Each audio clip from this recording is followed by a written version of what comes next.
Okay, greetings and welcome to another Drive With Me video. Now today is a very special day because I have Mrs. Van Man with me and she's going to be asking your questions. Yesterday I posted on Instagram, I posted on my YouTube community page. If you guys have got any, you wave. You don't want to be in the video, but you're happy for your hand to wave.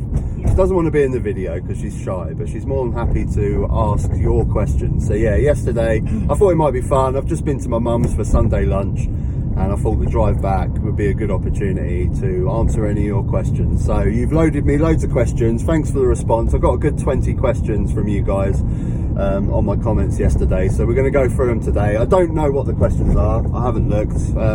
Mrs. Van Man has screenshotted them all out. She's got them ready on her phone, so ready when you are. Go for it.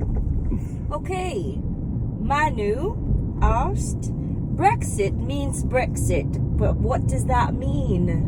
That's a very good question. I guess it can mean whatever you want it to mean, really. It can be the most extreme form of Brexit or a much more comfortable form of Brexit. So yeah, I mean, I don't know how to answer that one really. I'm sure he's having a bit of a laugh at that question, but I think that's the point he's trying to make, really, doesn't it? Brexit can mean whatever you want it to mean, really. It's a million different things. No one really knows. Next. Okay. So this is from Cathal OG. How is it possible that an MP under investigation and maybe subject to a recall petition is a serious contender for PM? Okay, right. So yeah, you're talking about Boris Johnson being under investigation for lying in Parliament, how he can still be considered to become Prime Minister when he could be chucked out. Well, that is the insanity of the Tory party, isn't it? I mean, that's what we're talking about. It's complete nonsense. Why would you even humour the idea of having someone like that back when they could yet again be chucked out of the party before Christmas and have another leadership debate? But this is the insanity of the Tory party, isn't it? Nothing, and any sniff that Boris Johnson has to get back in power, he'll try his best. But yeah, that's I guess how I'll answer that one. Next. Okay, this is from Blandscape. Do you believe proportional representation is now essential to the survival of British democracy? Also, after a century of partition, has Brexit made Irish reunification inevitable? Okay. Well, first part of the question is proportional representation inevitable.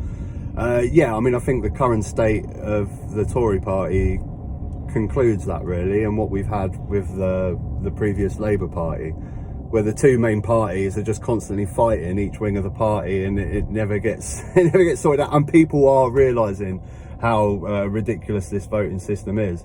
I think the Tory voters, we know that on the left in this country, most people are for proportional representation, but on the right in this country, people are starting to realise it now, because Tory voters don't have a home. They don't know where to go. They realise that the Tory party is completely screwed and they've gone way too far, and they don't have a home. So they're starting to realise that the voting system has to change. So I think, yeah, definitely it's inevitable.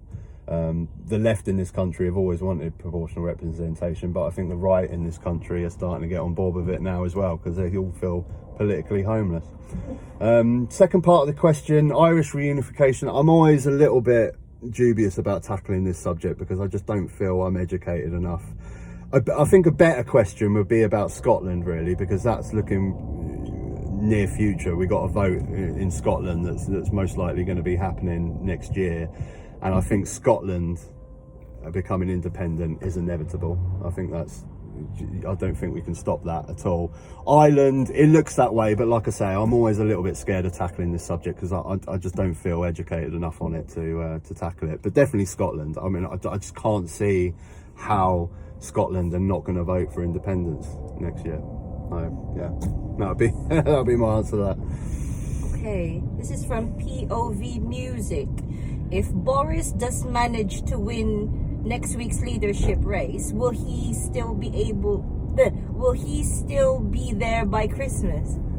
Well, yeah, I mean that goes back to what I was saying in the previous question. Yeah, it's very likely that he won't be if he gets in, and then he gets deemed to have broken the ministerial code for lying in Parliament, and then gets sacked as an MP. Then no, he won't be. I mean,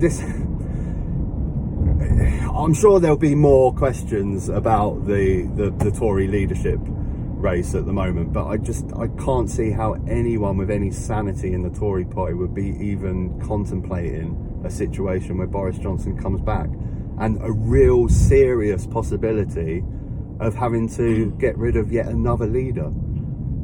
They have to go with someone that they know they can stick with for the next 2 years. Having someone that has a slight sniff, a slight possibility of having to be sacked as an MP because he broke the ministerial code, and having to have another leadership contest, just any single slight chance of that cannot happen if there's any sanity left in that Tory party. So yeah, I hope that answers your question. Okay, this is from Alex. Let me get past these kids delicately first. Okay. There we go.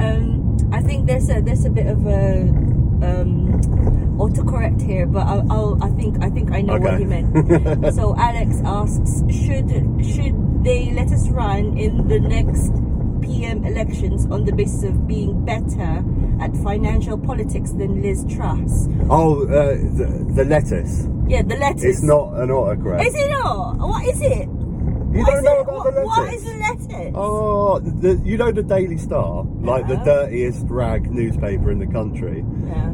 For the last 2 Why do they call them lettuce? Well, I'm about to explain. The last 2 weeks, they done a competition to see who would last longer, Liz Truss as Prime Minister or a lettuce. So they bought a lettuce, and when whoever lasted long, the lettuce wilts or Liz Truss, and the lettuce won.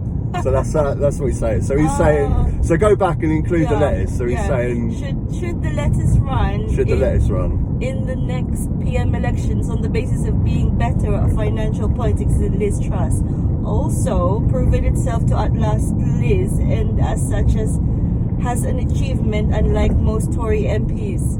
Yeah, so I mean that's a great question. Because the reason why that question is so great, because without a doubt, if the lettuce was Chancellor of the Exchequer, if the lettuce was Prime Minister, we wouldn't have a crash in the pound and a crash in the that's 100% proven. The markets would have trusted the lettuce more than Liz Truss, because the lettuce wouldn't have gone on some crazy mental loony right-wing economic plan for this country, which completely crashed the pound. So yeah, to answer your question, yes, the lettuce, if it's a choice again, the lettuce definitely has more credentials. So yeah, no autocorrect. That was Oh, okay, my mistake. God. Okay, this is from William Fence. If Labour gets in, assume GE, will we apply to go back into the EU? If Labour get in, will we apply to go back into the EU? No, that's not in their plans. But what I'm hoping, and what I think will happen, and we need President Macron to help us out with that, is if he starts pushing for this free-tiered European plan. I think this is the best option for the UK. The free-tiered European plan is basically you've got the main 6 countries which are in the hardcore Europe. Spain, France, Germany, Italy, I can't remember, maybe Belgium, Holland, I can't remember. And there's going to be a looser EU to outer countries, because they've got to introduce Ukraine now as well, other smaller countries. I think Macron is pushing for sort of a free-tiered European system, and Labour would definitely look at joining a free-tiered system where they're inside the single market customs union, but not one of the core 6 countries. We need President Macron in France to help us out with that one. But no, if Labour get in, they won't straight away go for let's rejoin Europe. But I think there are some interesting options coming ahead to the UK, where it will heal the divide in this country, and we won't have to what lots of people in this country fear, lose face by going back and going, please let us back. There'll be sort of a free tiered system. So yeah, that would be my answer for that for Labour. But no, Labour won't be the first thing. Although Starmer has definitely got a plan for Brexit. I mean, Keir Starmer's very, very pro EU, but he's just being very, very careful because he can't piss off the Labour voting Brexit vote. He can't piss that off. It's so delicate. He knows the seats that he needs to win to become elected, so he's playing a clever game. Yeah, I hope that answers your question. but that's my thoughts on if Labour get in. Okay, this is from Heather Hanks. Oh, Heather, yeah. It's a long one. Yeah, well, yeah, Heather, bless her. She sent me quite a few comments and helped me out with some info when we went to Florida for the Disney parks and stuff like that. So yeah, go ahead. Okay. Just how bad do you think the things will have to get before people who voted for Brexit can see how much damage it's actually doing to our economy? The loss of tax revenue from wages of immigrants, the loss of tax from people in the UK losing their jobs, the loss of tax from companies moving to the EU as directed by the Tory government, loss of tax revenue from not implementing any custom checks on the way to the UK. Do you think if the UK had to cut nearly all services and the UK was becoming unlivable, that these people would still support Brexit? Okay. Yeah, I mean, I guess the gist of that question is when is people that voted Brexit going to realise the damage of Brexit? And there's no easy answer to that, and I think it's a long drawn out affair. I think they'll keep denying it for as long as they're not living on their knees. I guess it's kind of back to the same answer that I just gave. I think with a Labour government, I think for the next 2 years, their opinions are not going to change. They're still going to deny it till the cows come home, and they're still not going to admit that they were wrong with their decisions. But I think with a Labour government, I think if Starmer does it right, he'll do a lot of healing in that area. And like I say, if we do get the option of rejoining something that's not full on EU but with a free tier system, then we'll start to undo some of that damage. I hope that's answered your question, Heather, but yeah, for the next 2 years, no, nothing will change. They still won't admit they're wrong, and they'll still, as long as this Tory government's in charge, they're going to scream to the cows come home that Brexit's still the greatest thing in the world. But things will change with a Labour government, I think so. Hope that answered your question. Okay, this is from Matt Cording. Hi, Mr. and Mrs. Van Man. When did you get into politics, and does Mrs. Van Man have the same political views as you? And if not, does it pee her off? It did mine. Okay. Goody. So the first part of that was, when did I get into politics? I got into politics quite late, actually.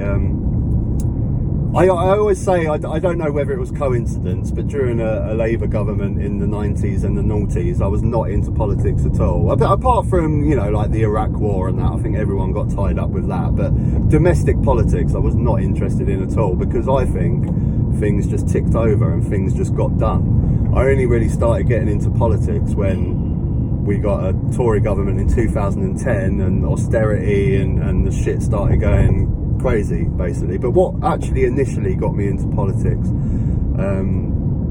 was when I watched the show The Wire.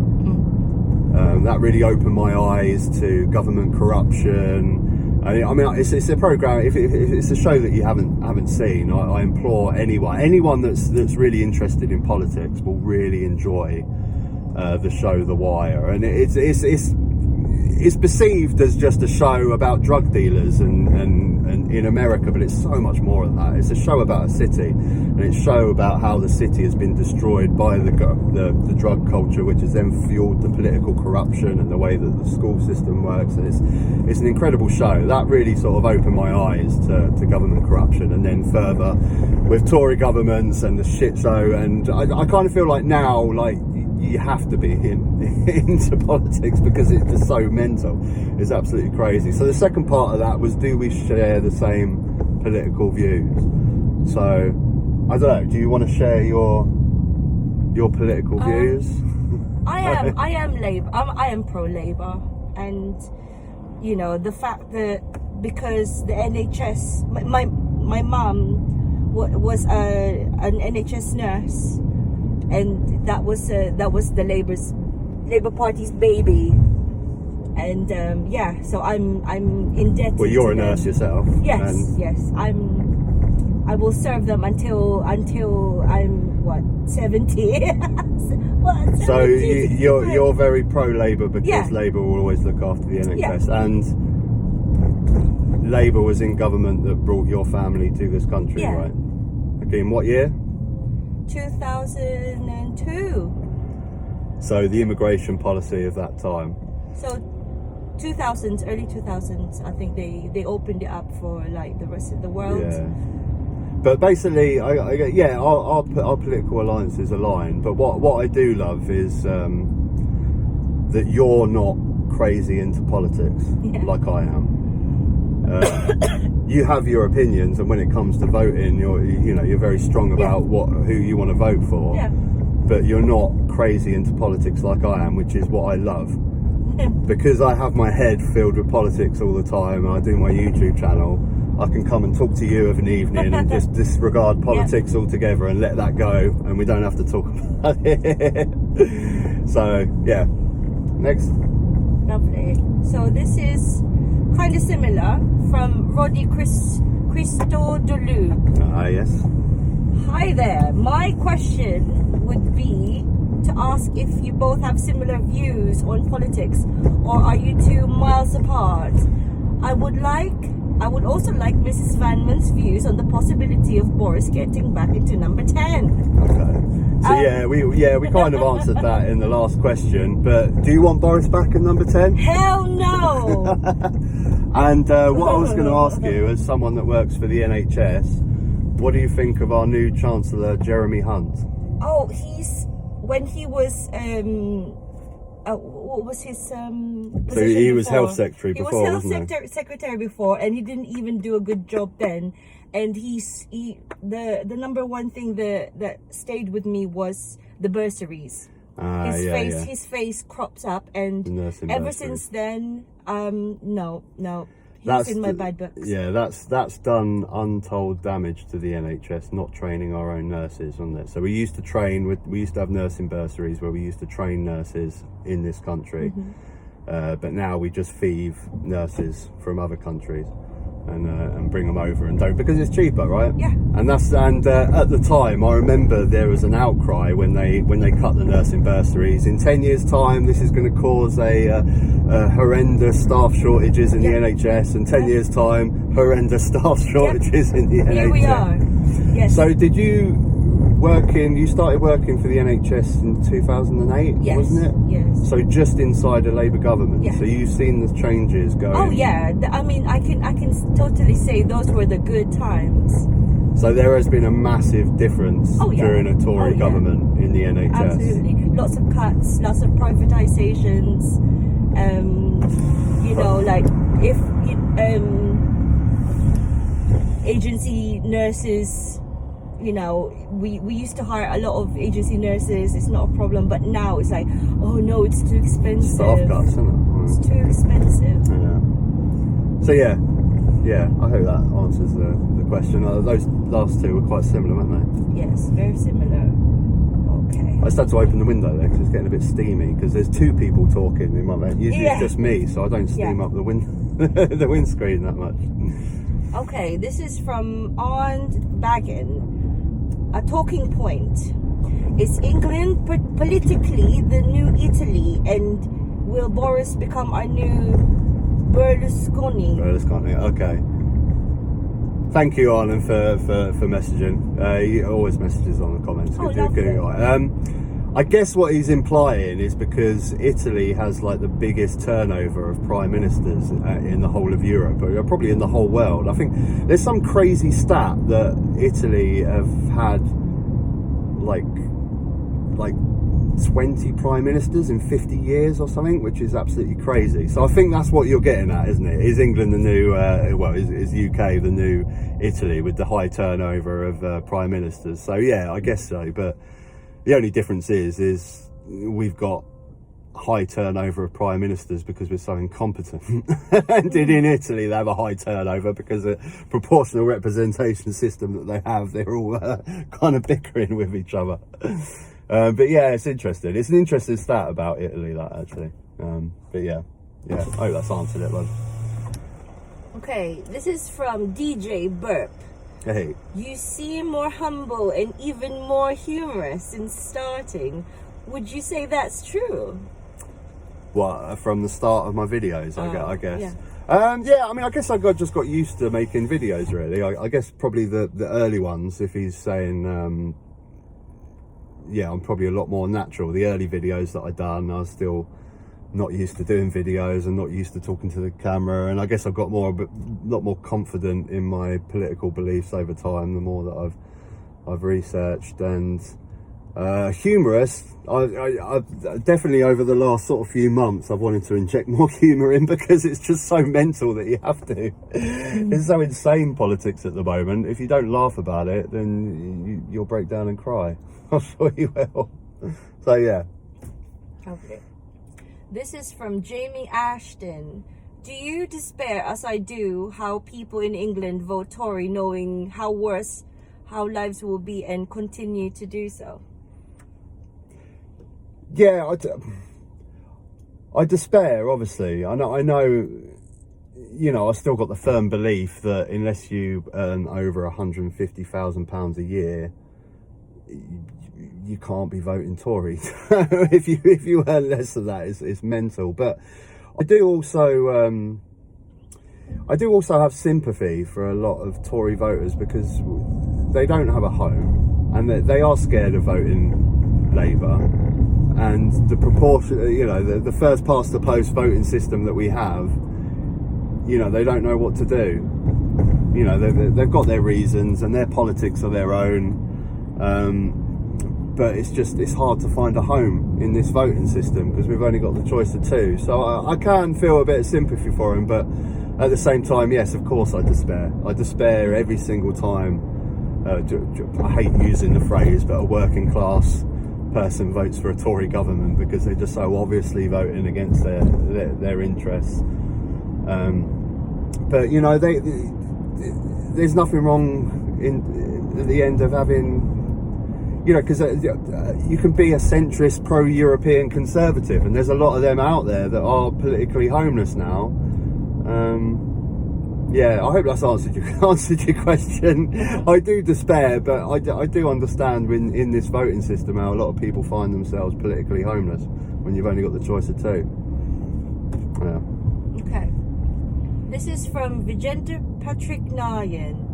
What do you think about people who judge others by the colour of the skin? My dad told me never to do that, but to stand up to these people and my beliefs. God, that's heavy. I mean, it's... I guess the best way to answer that question is, I just don't understand. It's just a world that I can't figure out. I just can't comprehend. I can't get in the head of someone that has an opinion of someone because of the colour of their skin. And, this is close to me. I mean, I have a mixed race son. My wife is from a different race, and there's been times where we've experienced it. It doesn't happen, but it's happened. You've experienced... And it's just such a disgusting thing, isn't it? It's so horrific. And recently I didn't know anything about it, but you told me about when our son experienced someone shouted something to him in the street. I'm not going to go through it, but I was quite shocked.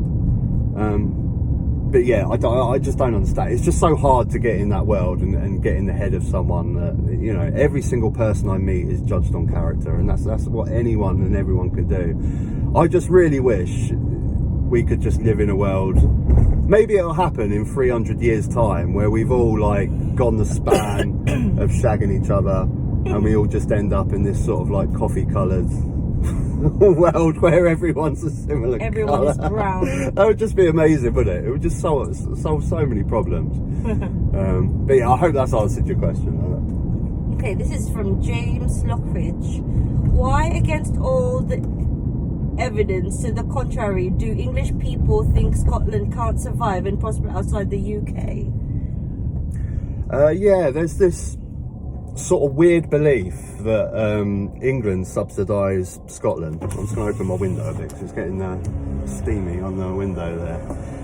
Yeah, there's this strange, I guess, right-wing Brexit propaganda mentality that England pay for Scotland, which of course is complete nonsense, because Scotland have quite a bit of oil. they have. If I remember rightly, they've got a lot of tidal energy, and they've got a hell of a lot of things they can make money from. So was the question, why do people have this mentality, or Yeah, why? why? Why? Well, I mean, Against it's all the evidence to the contrary. I guess it's just a superior. How do you say it? Superiority. Well done.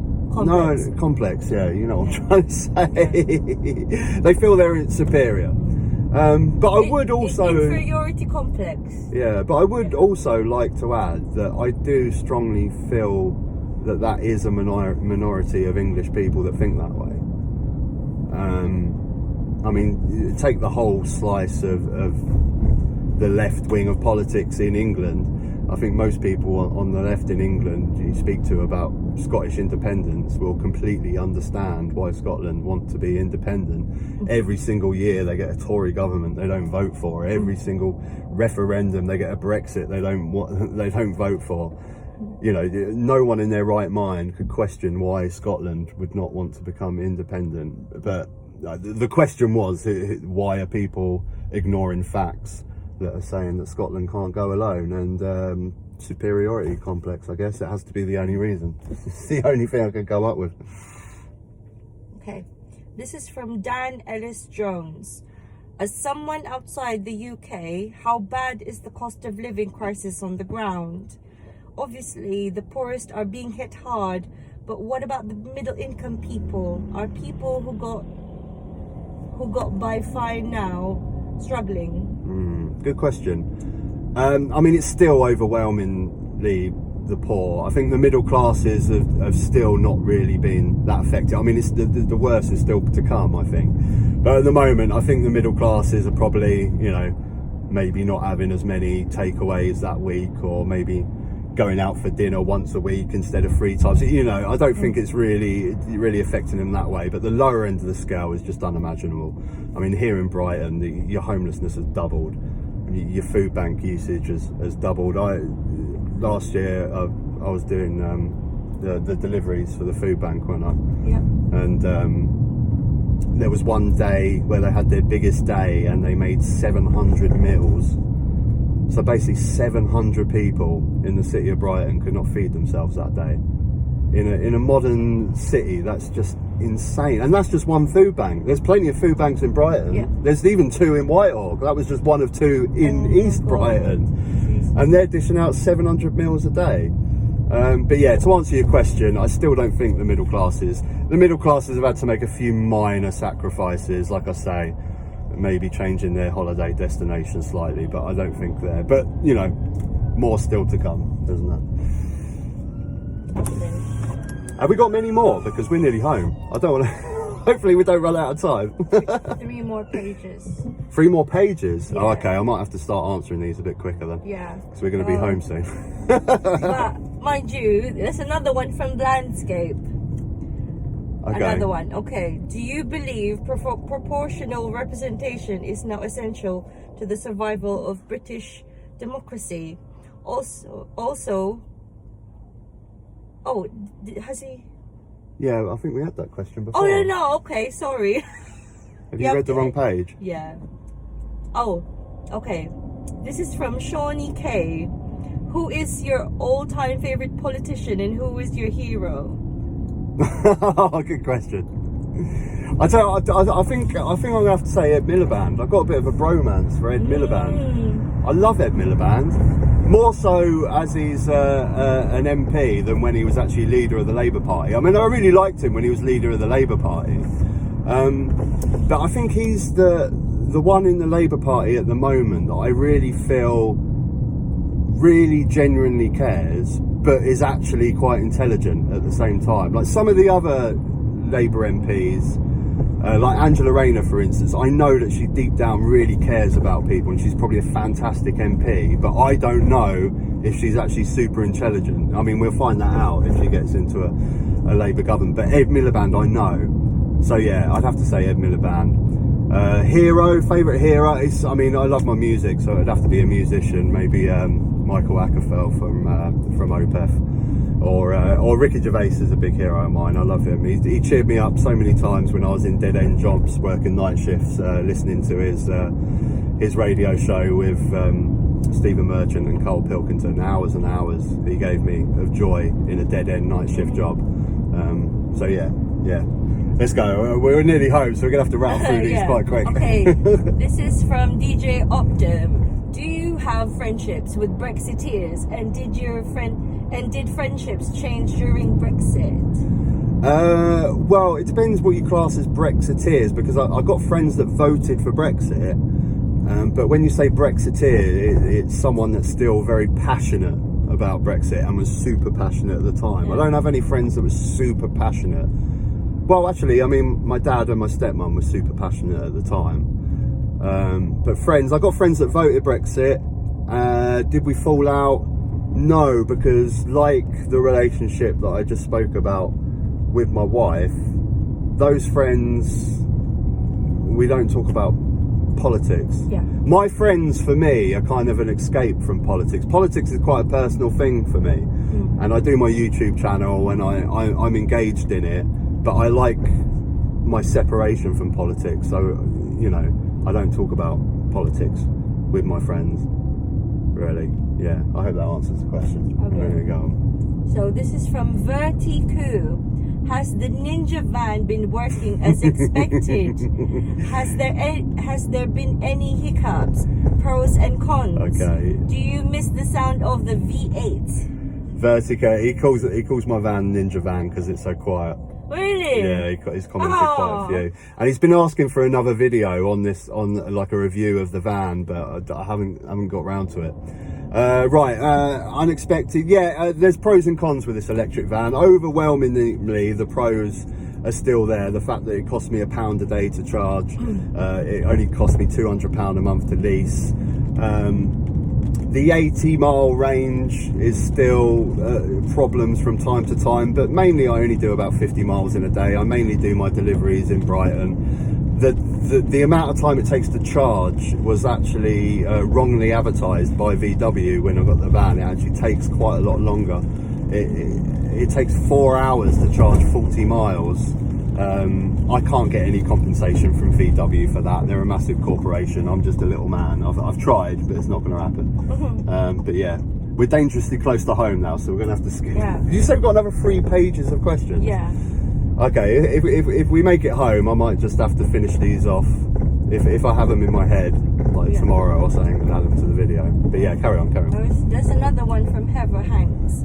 Okay. How on earth can they bring Boris back when the committee will be looking into whether or not he lied to the parliament, which could see him out before Christmas? That's fine. Thanks for the question, Heather. We did get that one at the beginning, didn't we? So we've dealt with that. So this is from Smag. I knew we would get a few questions the same. You said your dad voted Brexit. What newspaper was he most influenced by, do you think? Express Mail, Times or all of them? Right, well, I think you finished that question before the camera cut out there, didn't you? Yeah. Rather than newspapers, I mean, these questions will be answered because I will do this video with my dad. I'm going to do a video with my dad where we talk all things Brexit with him. As for newspapers, I think it was more influence of my stepmom over and her Facebook intake of algorithms of anti-EU propaganda, which convinced my dad more than newspapers. So yeah, but I will be doing a video with him, and all these questions will be answered. Now, this is from Katie. My dad voted Brexit as he said it was a waste of money. How do you get these people on side? Have you ever persuaded family members to change their thinking, especially as it's more and more apparent the damage it's caused? I barely talk to him now. He lives in a Tory area and used to vote Lib Dem, but all they do is sit on the fence, according to him. Okay.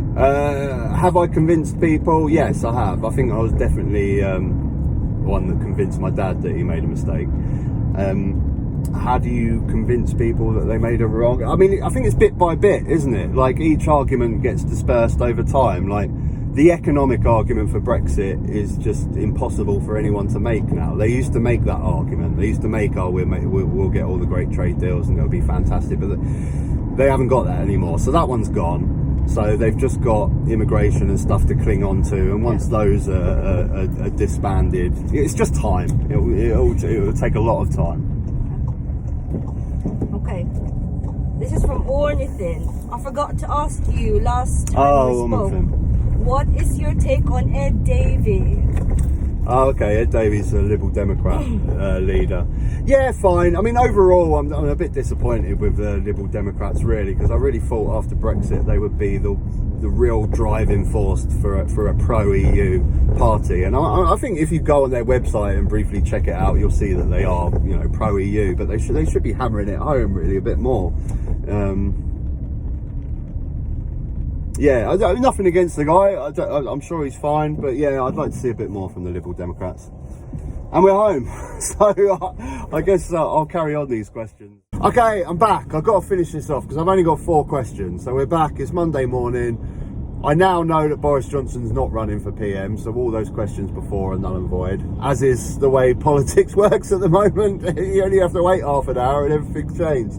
But I had 4 questions left. I remember them. I'll pop them on screen so we know which one. Now, straight away, I know there was a good question about whether the Tories might turn pro-European to, change their party around after the catastrophe. If there's a new Labour government, I guess, they'd have to do something drastic. And yeah, I could see it, I guess. I mean, the Tories basically have to kind of do what Labour had to do to sort itself out and come back to the centre.